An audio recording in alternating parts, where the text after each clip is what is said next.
Hey guys, this is Edmonds Reptiles once again. Is he okay right there? I actually got an interview with Channel 12 News. I want everybody to know that we're here for everybody. I'm here to be your spokesman today, guys. Wish me luck today. Let me fix your... Yes, ma'am.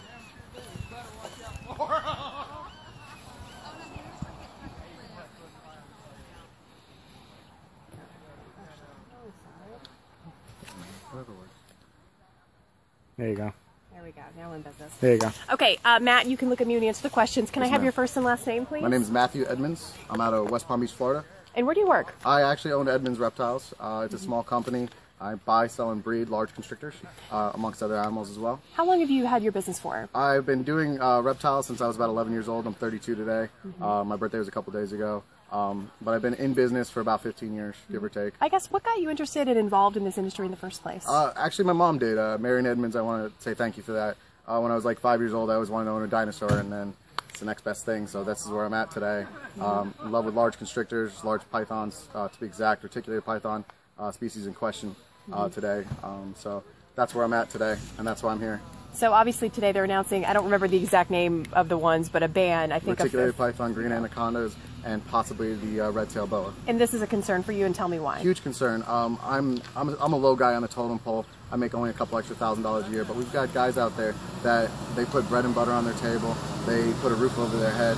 We're looking at thousands of jobs lost, if not hundreds of thousands of jobs lost. We look at a lot of people that have life investments in these animals no longer having that. And if this ban goes through, we have no option to do interstate transport. We have no option to educate the younger youth of America and other people in this matter. I think back to the late, great Steve Irwin, and he was always about conservation through showing these animals, through interacting with these animals. I do young kids shows. I have a 4.5-year-old that he's very into the reptiles. He owns a small Brazilian rainbow himself.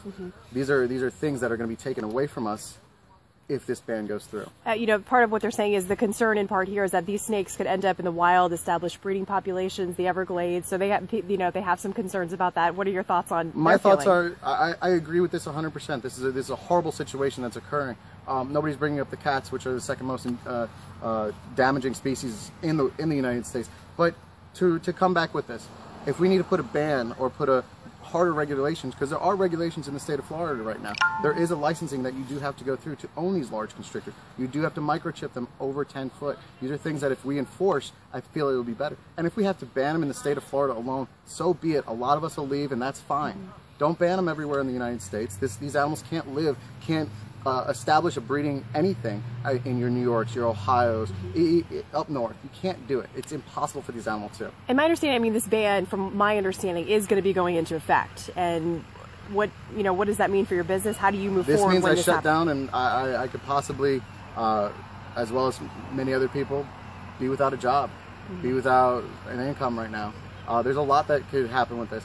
But most of all, I feel that there are going to be those irresponsible pet owners, like there are with cats, dogs, and everything else in between, that are going to take this to the next level and are going to do things underground, are going to do things illegally, and we don't want to do that. We want to be out in the open. We want to, us as reptile owners, we're very outgoing, we're very outspoken. We love our animals, and we want to share them with everybody. We want to share them with every individual that wants to know anything, whether you're afraid of them or you love them, anything in between. That's what we want to do. So if this ban goes through, there's going to be a lot of negativity going on. And honestly, our group, the people in our group, we don't want that.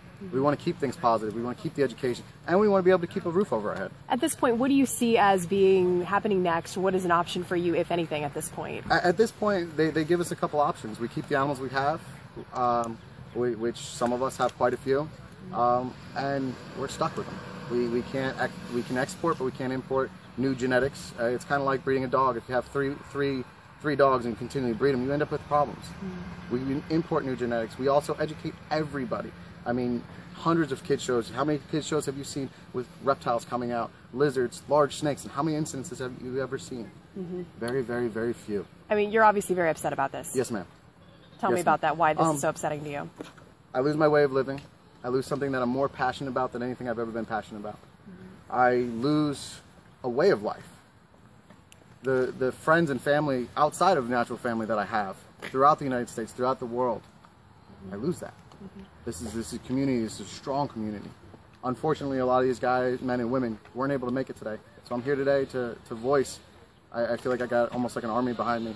But today, if we lose these animals, we lose our way of life, we lose our income, we lose a passion.